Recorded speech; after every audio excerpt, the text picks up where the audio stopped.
Welcome to Kenton Teaches. Enjoy the video. In this video, I will explain how to change a turn signal bulb in a Chrysler Town and Country. This is a straightforward task that you can easily complete yourself, saving both time and money. We will walk through each step, from gathering your few simple tools to testing your newly installed bulb.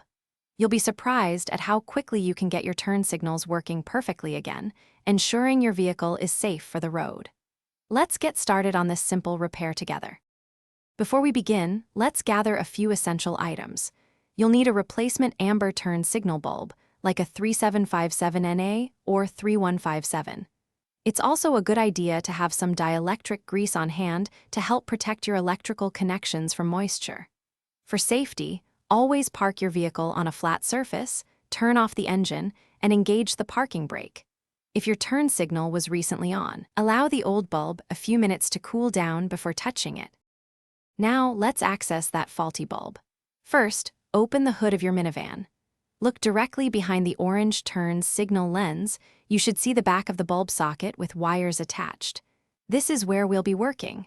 Take hold of the socket and turn it counterclockwise approximately 1/4 of a turn.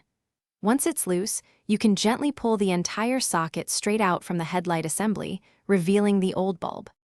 With the socket in hand, simply pull the old bulb straight out. It doesn't twist, just pulls.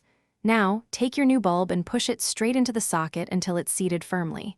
If you have dielectric grease, a small dab on the bulb's base can help.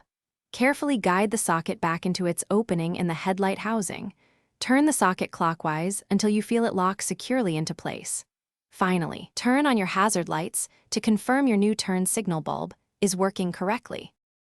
Thanks for watching. Please subscribe if this video was helpful.